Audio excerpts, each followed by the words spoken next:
Hello दोस्तों, स्वागत है आपका आपके अपने YouTube चैनल पर। आज हम आप सभी लोग के लिए एक प्यारा सा सोहर गीत लाए हैं। अगर आप हमारे चैनल पर पहली बार आ रहे हैं तो हमारे चैनल को सब्सक्राइब करिएगा, गाने को लाइक और शेयर करिएगा।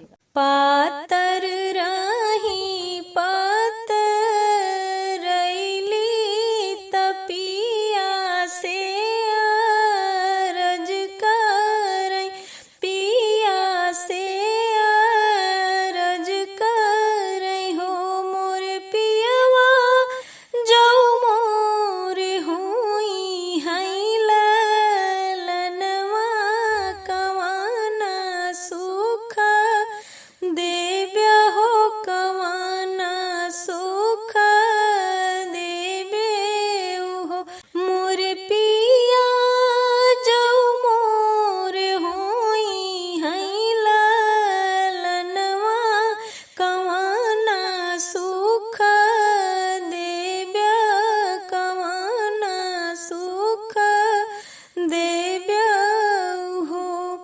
माई मोरी आगे पीछे डोली है बहिनी सेवा करी है हो, बहिनी सेवा करी है हो मोरी रानी भाभी मोर तापी है रसोइया तहाँ माहू हजूरी करब, माहू हजूरी करब हो।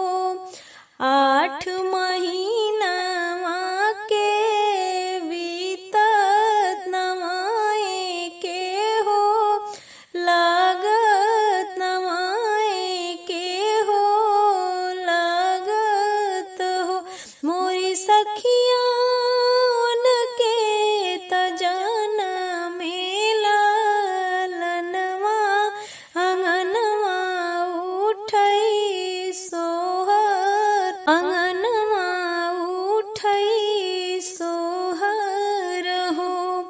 बाजै लगे आना धन बधैया गवाई सखी सोहर, गवाई सखी सोहर हो मोरी सखिया घर आंगन भैले गुल जार ललनवा के जन्मे होरी लवा के जन्मे हो।